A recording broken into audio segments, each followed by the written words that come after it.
Slippery roads are causing delays and unsafe driving conditions. We'll tell you how to stay safe and dry. And Trump defends the Department of Government Efficiency. We'll tell you how the president is standing by the agency slashing the workforce. And Santa Fe students are frustrated with delays in receiving financial aid. How the delay is hurting students' wallets. WFT Midday starts now.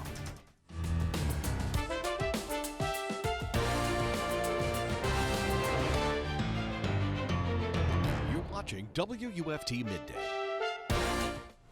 Cloudy skies and rain for the rest of your afternoon. We're taking a live look at our DOT camera. The rain is letting up right now, but it was coming down earlier this morning. But we might not be in the clear. Our radar is showing more rain clouds will be passing over our area very soon. This is WFT Midday. I'm Kade Sowers. And I'm Jessica Wilkinson. Rain began before sunrise in our area and skies are gray. Let's go over to UF forecaster Rhianan Beatrice. Rhianan, you told me temperatures are going to be dropping quickly as the rain moves out of our area. That's correct. Currently the temperature is 62 degrees, but we will see lower temperatures after the storm system moves in. On the Kipps cam, you can see the clouds where that heavy rain is beginning to move into our area. Here's the low pressure system that is going to be giving us that rain right now. It's going to continue to move eastward throughout the rest of the day. For the hour by hour, by 1 p.m. and 3 p.m., we're going to see the peak of that rain, 100% chance of rain. And then as we go out through the evening, both the temperatures and the rain chance are going to drop, but the rain should be done by around 11 p.m. to midnight. We're also going to see a freeze watch in our area from 1 a.m. to 9 a.m. on Friday. This means you should take precautions in protecting your plants. Coming up, we're going to be talking about the rain today, a possible freeze, and some weekend sprinkles. And when the temps dip that low, the city enacts its cold night shelter program. WFT's Isis Snow joins us live in the studio to tell us when the city will start the efforts.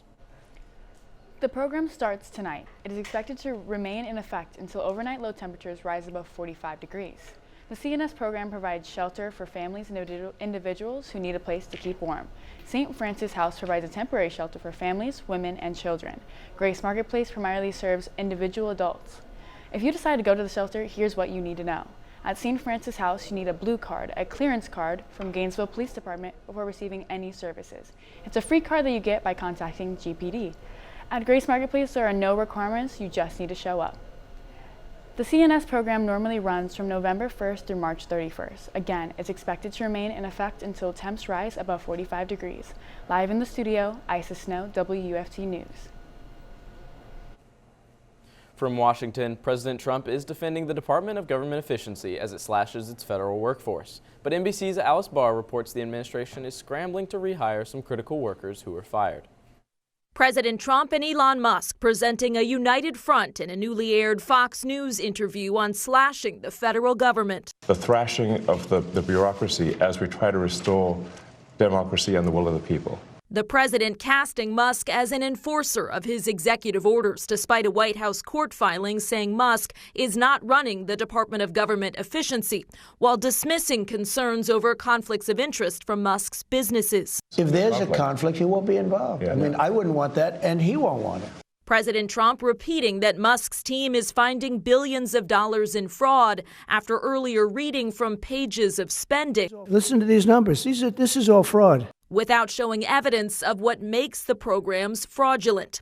A federal judge has found Musk's DOJ staffers can keep firing federal workers and accessing data systems, ruling 14 states who filed suit did not demonstrate imminent harm while acknowledging concerns over, quote, the unchecked authority of an unelected individual.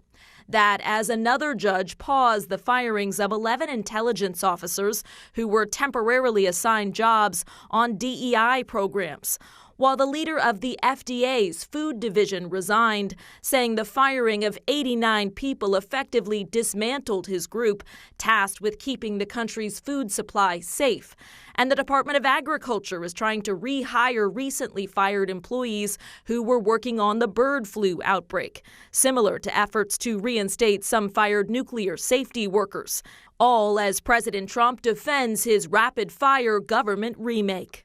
In Washington, Alice Barr, NBC News. Trump's plans to impose more tariffs, this time targeting the auto imports, semiconductor chips, and pharmaceuticals. The new tariffs could begin as early as April. Trump wants to impose a 25% tariff on auto imports. For tariffs on semiconductor chips and drugs, the president intends to eventually increase the rate, but says he wants to give time for potentially affected companies to bring their factories to America. The price of cars could jump by thousands of dollars with a new auto tariff. Another American was released from Russian prison. Caleb Byers was released Tuesday after he was held in Russia on drug smuggling charges. Byers' release came just days after another American hostage release. Mark Fogel returned home last week after spending 3 years in a Russian prison. The Trump administration hopes Russia considers the release of all Americans unjustly detained in the country. Investigators are still on the scene in Toronto, searching for what caused the crash landing on Monday at Canada's busiest international airport. NBC's Stephanie Gosk tells us what the evidence has been recovered from the crash so far. The wreckage of Delta Flight 4819 is still on the runway here, still flipped over, a reminder of how 80 people remarkably survived that crash on Monday. Investigators are looking at it still on the tarmac there. They are also analyzing the runway itself. They tell us that they've removed the black boxes and sent them to a lab for analysis. One of the key issues that investigators are going to be looking at is why the wing ripped off the plane, which is what sent it tumbling and left people hanging upside down in their seats. One of the key pieces of evidence will be that video that was taken from the cockpit of a plane that shows the landing up close and that remarkable fireball as well as the flipping of the plane. When you see those images, it's just hard to imagine that everyone survived, but Delta Airlines told us that there are 21 people who were injured. 19 of those people have been released from the hospital. That was NBC's Stephanie Gosk reporting. The plane will likely remain there until tomorrow as investigators continue the search. We'll keep you updated on what happened to the plane. Students at Santa Fe College are frustrated over not receiving their financial aid. It's a problem they say has plagued them for weeks and experienced similar delays last fall. WFT's Caitlin Schiffer spoke with some students who say it's hard to focus on classes when their bills are mounting up. A month later, and I still don't have my financial aid money. For college students, stress can be a given when juggling school, work, and a social life. However, one issue students don't expect is experiencing financial scrutiny from their college. But that's what Santa Fe students say is happening, and they are fed up with the delays. Charlotte Barone is a U.S. veteran, single mother of 2, and a student at the school.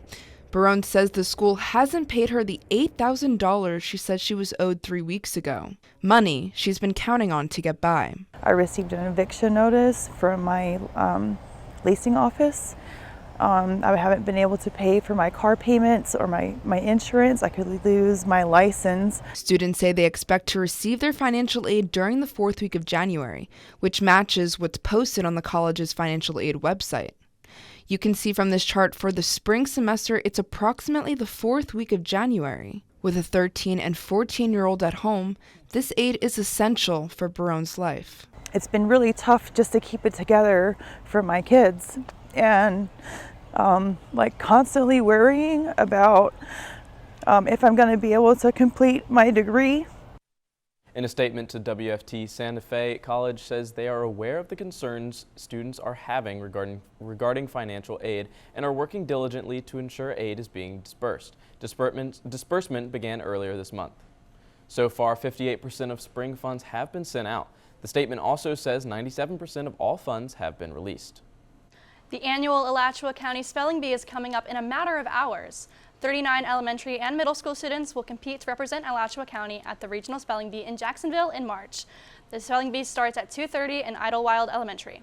The winner will compete at the Scripps National Spelling Bee in Washington, D.C. in May. A new high school is opening up in Marion County for the new school year. This will be the first public high school built in the county since 2003. The school, located in the Marion Oaks community, will help accommodate a growing student population in southwest Marion County. It features 2-story construction and a 3rd story framed for future student growth. Community meetings addressing rezoning plans will be held throughout the county. Meetings will be held at 6 p.m. on February 24th, March 3rd, and March 9th at the locations on your screen. As we told you on Tuesday, the Ocala Police Department is still looking for information on a pair of robbery suspects in 2 separate cases. On January 27th, police say this woman entered Ocala Best Buy on Southwest 27th Avenue with a child in her stroller.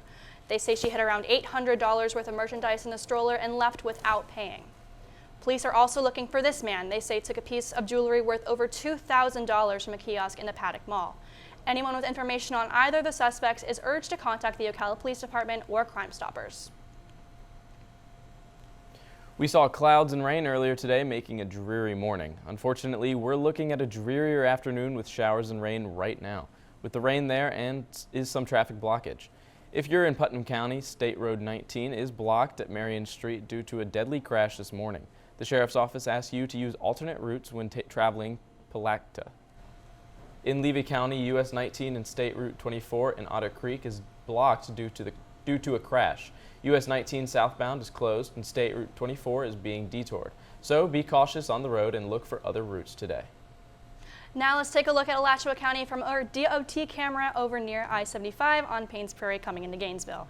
You can see slightly heavy traffic as we get closer to lunchtime. Be sure to stay safe on the road with slippery as it rains. But let's head over to UF forecaster Rhianan Beatrice with more on the rain and the colder end to the week. We're seeing some of those heavier bands of rain affecting the Big Bend area right now. Those will continue to move east throughout the rest of the afternoon. Temperatures right now, you can see this kind of line here from the front that's dividing the state right now. Up to the north, you see temperatures in the 50s, and to the south, you see the temperatures back up into the 70s, how they have been. For the campus cam, we can see some of these clouds. We're awaiting those heavy rains right now, temperature of about 62 degrees. We've already gotten a ½ inch of rain from storms, and we can expect more as the afternoon continues. Going into the evening, we're going to have a rainy evening at 6 p.m., temperatures of 64 degrees, rain tapering off a little bit at 9 p.m. with 59 degrees, and by midnight we should see that clearing and cooling with a temperature of 55 degrees. Here's this low pressure system as it moves east over our state right now, but heavy rain is not the only thing this storm is going to be bringing us. It is also going to be bringing us those colder temperatures. Overnight, this low is going to end up here over the Carolinas, bringing some ice and some snowstorms, but it's also going, as this strengthens, we're going to see some of that cold air come south, and it's going to be bringing the colder temperatures we can expect Friday morning. Here for the futurecast, we can see the storm is over north central Florida right now. Throughout the evening, it's going to move farther east, and we're going to see some clearing on Thursday, and we can see some of those winds coming down from the north, bringing in those cooler temperatures. We will see a freeze watch Friday morning from 1 a.m. to 9 a.m. This means widespread temperatures below freezing in this area. So if you have plants outside sensitive to the cold, make sure you just bring them in. As you can see from the forecast, a lot of these temperatures below 30 degrees, some places like Live Oak even getting down to 27 degrees. For the weekend, we're going to see Saturday, we're going to see cloudy skies all throughout the day, a high of about 62 degrees. Going into Sunday, getting a little warmer, some partly cloudy skies in the evening. But as we go into the afternoon and evening, we have 5 p.m. cloudy skies, 70 degrees, and potential for some showers later on in the day. For our 7-day outlook, we have Thursday overcast skies, 59 degrees, 56 degrees. As you can see, much colder than the rest of the week. As we get into the weekend, we can see those temperatures getting up a little bit into the high 60s. Sunday with temperatures 68. We also have a 20% chance of rain that day, but only expected to have scattered showers. Monday, Tuesday, and Wednesday, temperatures creeping back up into the mid-70s with some clear skies and warmer temperatures throughout the rest of the week. President Trump's administration is continuing to downsize the federal workforce. Now the administration is turning its attention to the Internal Revenue Service. The IRS is planning to lay off thousands of probationary workers in the middle of tax season. This means your tax refund could be delayed, or if you need any help, you might be looking at a long wait. These layoffs could come as early as next week. The long wait you could be looking at could be longer customer service wait times for help due to understaffing. With understaffing, the processing centers for refunds will take longer than normal, 3 to 4 weeks. One taxpayer says the late refund could hurt other taxpayers like you.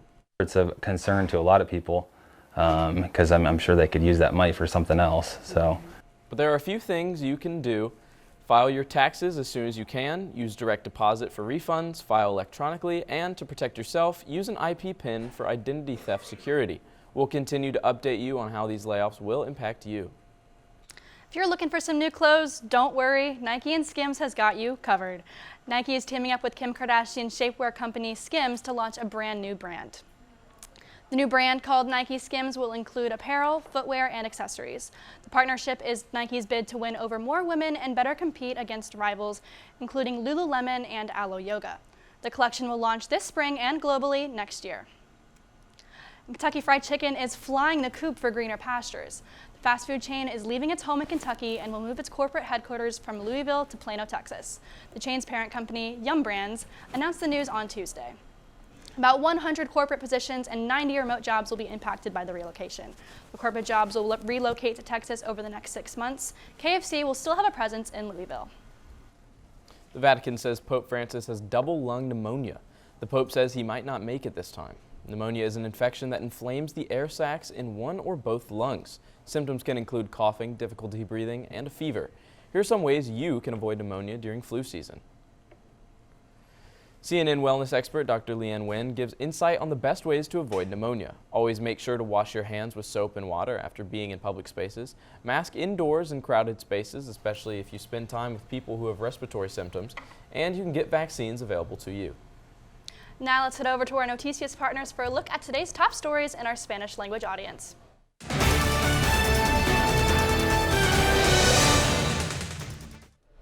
Hola, soy Genesis Trujillo con tus noticias en 90 segundos. Una pausa en becas ordenada de la administración del presidente Trump pone en riesgo a la Universidad de Florida de perder decenas de millones en fondos para investigadores en estudiantiles. Becas indirectas para investigaciones van a estar limitadas a recibir el 15% comparado con el porcentaje actual que recibe la universidad de 53%. Ahora, el cambio requiere que por cada $1 en becas recibidas solo 15 centavos están alocadas para becas indirectas. La administración de Trump pausa aplicaciones de procesos migratorios para inmigrantes de América Latina y Ucrania. La congelación es para los inmigrantes que entraron a los Estados Unidos bajo los programas de la administración de Biden por preocupaciones sobre el fraude y la seguridad nacional. La pausa afecta a varios programas que permitieron a los migrantes entrar temporalmente en los Estados Unidos para razones humanitarias. Estos migrantes aplicaron por otros beneficios de inmigración como estatuas de protección temporal, asilo político y ajuste migratorio. El expresidente de Brasil, Jair Bolsonaro, es acusado de organizar un atentado. Un reporte alega que Bolsonaro con su candidato a vicepresidente Walter Braga planearon envenenar al presidente Luis Ignacio Lula da Silva y matar a Alexandre de Moraes con una pistola.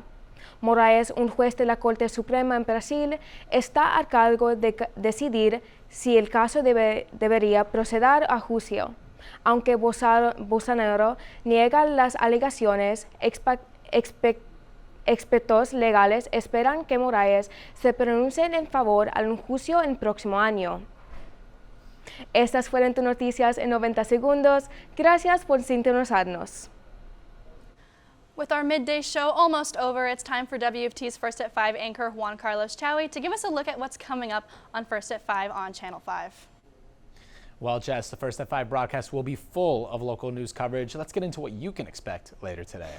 To start, an update about the potential cold and stormy weather we might see soon. After that, a proposal that would block local government oversight of a new presidential library here in Florida. Finally, a live hit from the Alachua County Public Schools Spelling Bee. All this and more coming up on First at 5. Well, Joey, it sounds interesting. I myself haven't ever competed in a spelling bee, but I think I'm a pretty good speller. You're a pretty good speller? Spell there. Oh, which one? Anyway, before we go, let's get one last check on the weather. Yeah, so we're going to see some cooler temperatures after those storms come through for the rest of the week. Thursday and Friday, we can see cooler temperatures. On Friday, you can see that 31-degree low where you can expect that freeze watch in the morning. Saturday and Sunday, temperatures getting a little bit farther up into the 60s, partly cloudy skies, 20% chance of rain on Sunday. Monday, Tuesday, and Wednesday, we'll see those temperatures back up into the 70s, and we'll see some clear weather and beautiful temperatures for the rest of the week. Well, thanks for joining us on WFT Midday. We're back here tomorrow for another edition. We will see you later today for First at 5 on Channel 5. Have a great afternoon.